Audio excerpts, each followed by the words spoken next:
Hey everyone. So in today's video, I just want to talk about the uncertainty principle and to introduce it in an intuitive and easy to understand manner. So the uncertainty principle was a statement delivered by a German physicist called Werner Karl Heisenberg, who in 1927 stated that it is impossible to simultaneously measure both the position and momentum, which are conjugate variables, of a particle with unlimited precision. Okay, so the uncertainty principle as a mathematical expression is boxed in red here.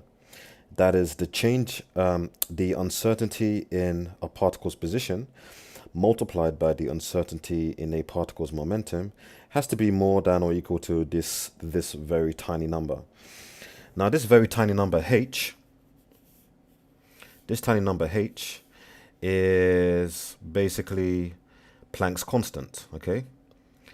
And the number is approximately 6.63 times 10 to the minus 34 joules seconds. This constant basically represents the smallest quanta of quantum mechanical electromagnetic action, basically.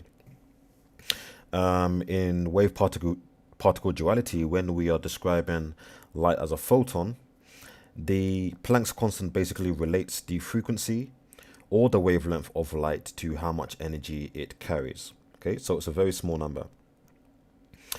And just to remind you, x is position and p is momentum. Okay, now before we head along, I just want to quickly talk about these things boxed in green. I didn't want the video to be too long, so I'm going to quickly go over these things, and if you want more information on them, then there's plenty of material on the net, or I can make a later video. So the uncertainty principle is directly related to quantum mechanics, which wave particle duality falls under, and that is matter, mainly isolated systems.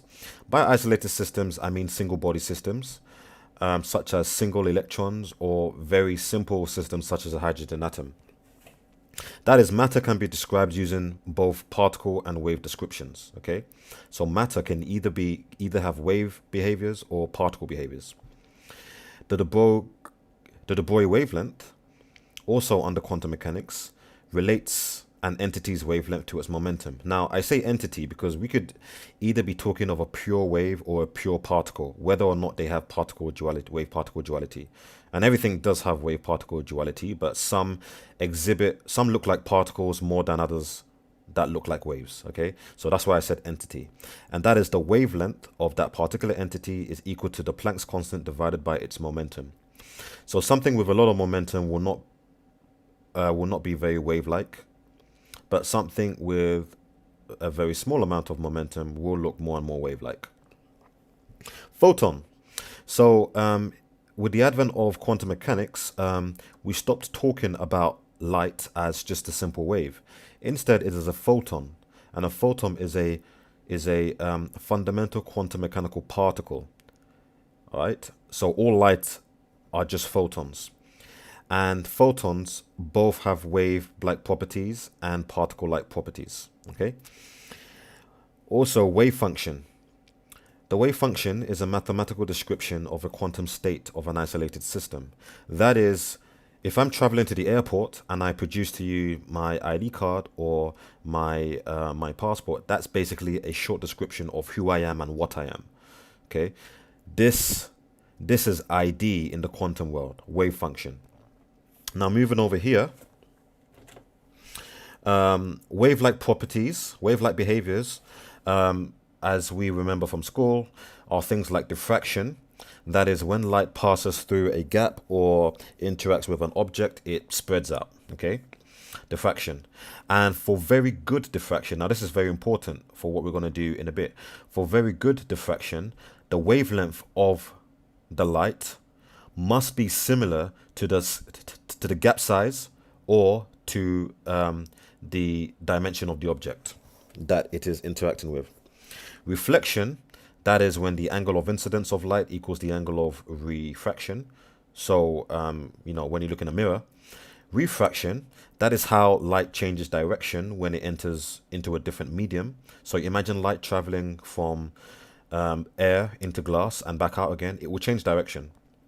Polarization, the fact that light comes in waves that are traveling in every single direction. So you polarize them to make sure you only have plane waves. A good example of this are polarized glasses. So when sunlight passes through some glass and you get glare and you can't see, you can put a polarizing filter to make sure that only light traveling in a certain direction or in a certain plane can get through, so it becomes easier to see. And last, we have superposition. There are many more, by the way, but I just didn't want to write them all. You have superposition, which describes how different waves superimpose constructively or destructively.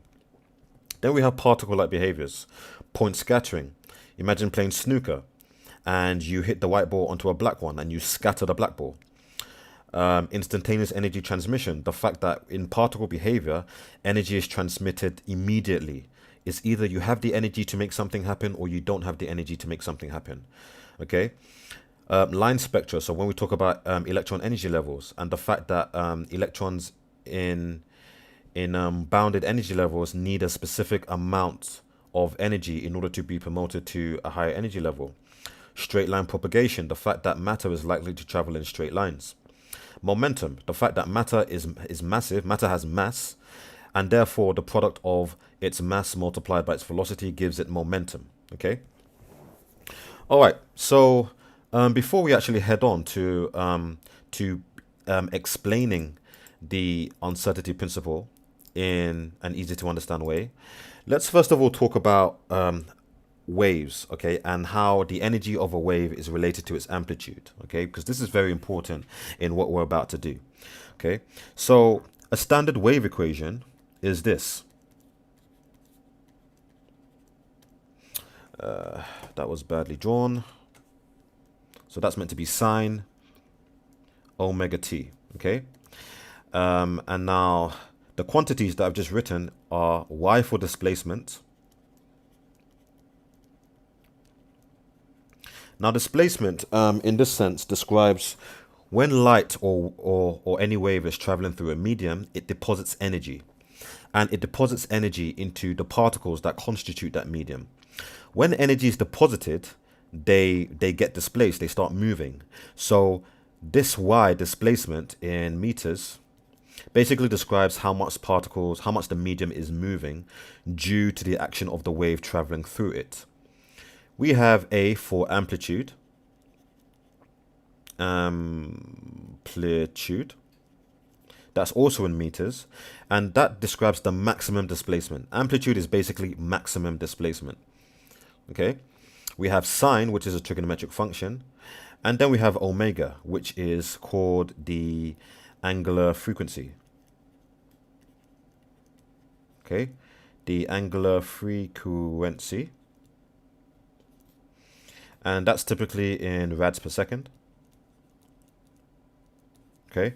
Another way to write this is omega equals 2 pi f, or it equals 2 pi over the time period of said wave. Okay. Okay. So this is a standard wave equation. All right. Now, we need to understand that waves carry energy. How do we express the energy carried by the wave? Well, let's use mathematics. So first of all, let's differentiate this equation with respect to time. So dy by dt. Now differentiating this will give us this expression here. Cos omega t. Now dy by dt, if this is displacement in meters and this is time in seconds, then we've basically got meters over time, meters per second. So the displacement over time basically gives us an assumed velocity of the wave, okay? The velocity of the wave. Now, what we know from secondary school physics is that the kinetic energy. Now, kinetic energy is very important here because kinetic energy is the energy that is required for anything to happen. Okay, so if anything is moving or you need an event to occur, you must have kinetic energy, right? Now, kinetic energy is equal to half mv squared. So an object or an entity's mass multiplied by its velocity squared multiplied by a half gives you its kinetic energy in joules. Okay, so essentially we can basically have the kinetic energy of the wave. Now, because waves don't have mass, okay, we're going to make a sort of approximation, and we are just going to say that if mass is constant and the half is constant, then the kinetic energy of the wave, so Ke, is just simply going to be proportional to v squared. And if we write this in terms of our wave expression here, then our kinetic energy is similar to this whole thing squared. That is the amplitude squared multiplied by the angular frequency squared multiplied by the cos function also squared. Okay. Now, we have a couple of quantities here that are basically constants. Okay. So angular frequency is basically a constant. That doesn't change. And this thing over here is basically a constant. That also should not change. I mean, it can change depending on the kind of waves that you are using, but for now we're just going to say that these are constants. Therefore, the kinetic energy of a wave is directly proportional to the amplitude squared. The amplitude in wave theory describes how big the wave is or how bright the wave is. Okay? Christopher Huygens, who was a physicist in Isaac Newton's time, basically described waves as wave fronts that propagate through space. His description said that the amplitude of the wave was basically the size of the wave front. So the larger the wave front, the more energy the wave could carry. Okay, and this falls in line with the wave idea, the wave-like idea that the amount of energy on the wave is directly proportional to its amplitude. Okay, right. So the way we are going to describe the uncertainty principle is to imagine that we are measuring an electron. Okay, and we aren't measuring this electron with rulers or expensive computers. We are measuring the electron with light. Okay. Now, the best way to measure things in this universe is to use light, because light carries energy and it carries momentum. It scatters. It can be transmitted and received, and it travels at light speed. Okay. So let's imagine that we have an electron in the vacuum, okay, in the void of space, deep space, okay. It is under no external, there are no external influences, there are no forces on it. It's just an electron moving with a speed v, therefore it has momentum. So I'm going to say that the electron has a momentum p equals m vx, okay. So it's moving with some velocity in the x direction, and it has a position x equals x. Yep, it has a position x. Okay, so at the time we measure this electron, it is moving with a momentum mvx, and at the exact instantaneous time that we measure it, it occupied a position x. Now over here, let's assume that we are over here, okay, and we have a loudspeaker that is basically shooting out different kinds of waves, okay, and let's just call this a transmitter. Okay, now this transmitter is shooting out both high energy, by the way, I said waves. I shouldn't have said waves. I should have said photons. So this transmitter is shooting out light photons, okay? Now, the kind of photons that it's shooting out are high energy and low energy photons, okay? Now, I say high energy and low energy photons because in quantum mechanics, the energy of a photon is directly related to its frequency or wavelength.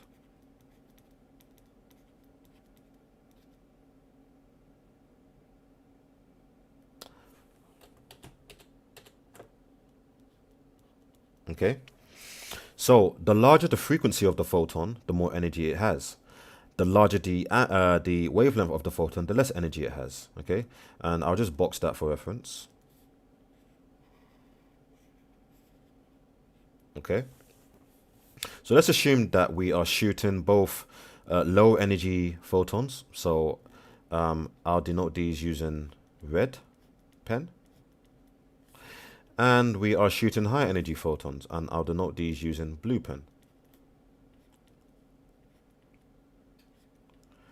So I'm going with the convention that blue light is like UV and above and is very energetic, and red light is infrared and below, which is not so energetic. Okay, so one last thing is that blue photons have high energy. They're highly energy, so large F and low wavelength, whereas the red photons, so these are lower energy and we have low F and large wavelengths. Okay, now down here we're expecting that some of the scattered light, so the light will interact with this electron. Okay, so let me just label this again so that we're not confused. This electron, and we have a receiver.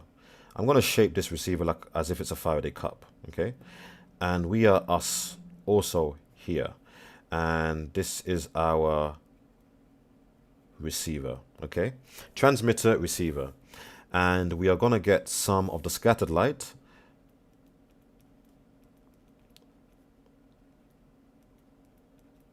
coming to our receiver, and I drew them in a dashed fashion to show that they have interacted with something, and what we are receiving is after the main event. Okay, so that's our scenario. We are measuring an electron in deep space under no external forces or influences using light photons.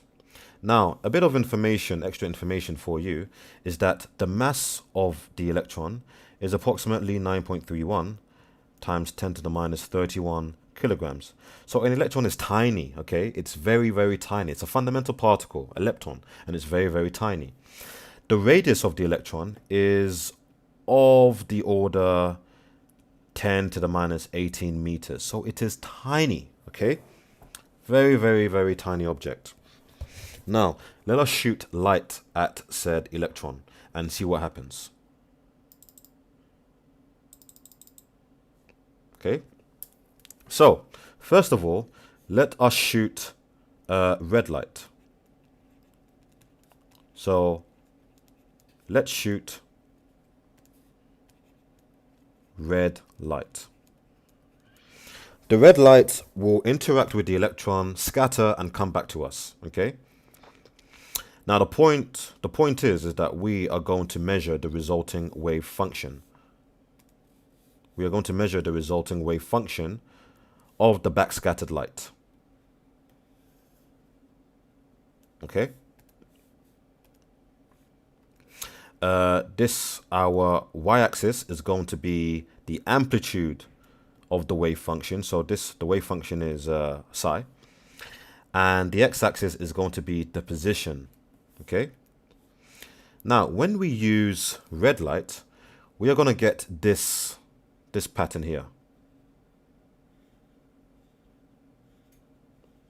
Okay.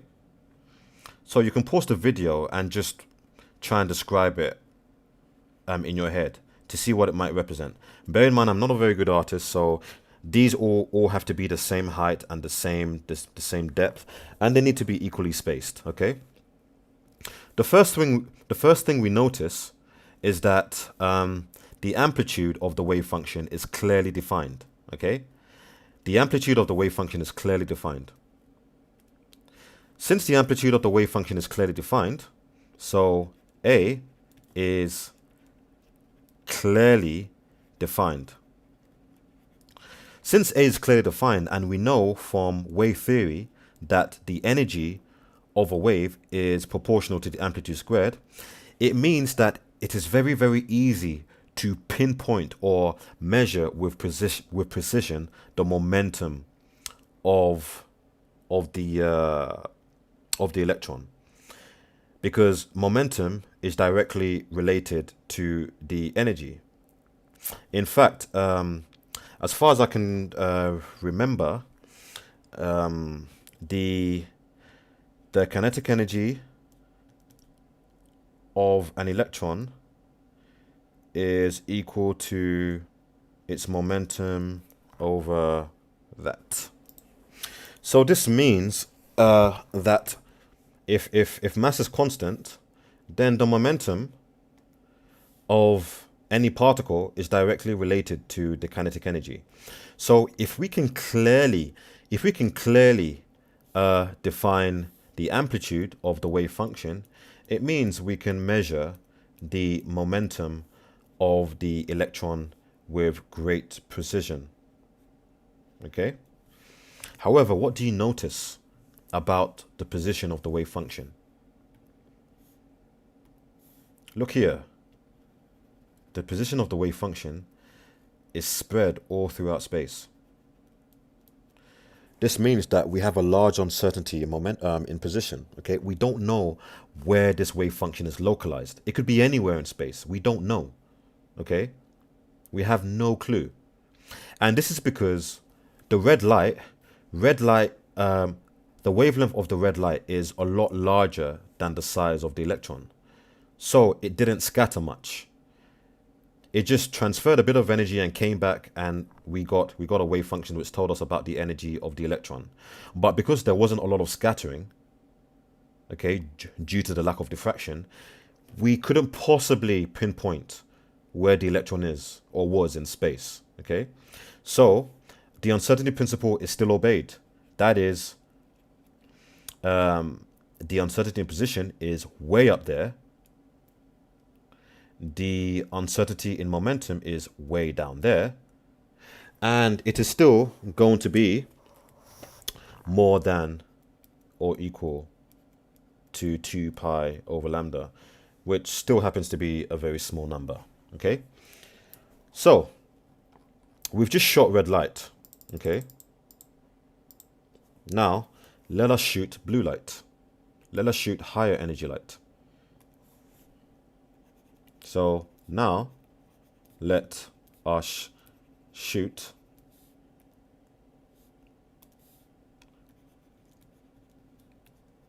blue light. Okay, so we're going to shoot blue light. The resulting wave function that we get is going to look something similar to this. Okay, so let me just draw my axes. That's position once again, and that is the amplitude of the wave function, and that's this whole thing is wave function psi. By the way, I'm not the best drawer, but I'll try. We get something that looks like that. Okay, now what do you notice? Well, the first thing we notice is that the amplitude of the wave function is at different heights and troughs. It is, since we can't fix the amplitude, we cannot fix the momentum. Okay, so amplitude is not clearly defined. Okay, so the change in momentum, the uncertainty of momentum is very high. Okay, however, look at what's been localized. We've been able to localize the wave function in position. Okay, we should be able to accurately pinpoint the electron being somewhere in this region here. Okay, So even though we were not able to pinpoint the momentum with precision, we can see that the wave function is localized in position. Okay. Now the reason for this is because when we shoot blue light, so let's say we were shooting X-rays or gamma rays, they behave like particles, okay? And even though they behave like particles, they still have very tiny wavelengths. And their tiny wavelengths are pretty much similar to the size or the radius of the electron itself. So there's going to be a lot of scattering. But because they carry a lot of energy, there's going to be a lot of energy transferred. We don't know how this energy will be transferred. That's why when the wave comes back, we don't know what carried what energy at what time. Okay? This is why we have barely any information on the energy of the electron. But because the diffraction was so good, the photon scattered back and gave us a very localized wave function. So once again, Heisenberg's uncertainty principle is obeyed. That is, the uncertainty in position is way down, and the uncertainty in momentum is way up, and that is still going to be more than or equal to Planck's constant divided by 2 pi. I hope you learned something from this video. Thank you for watching.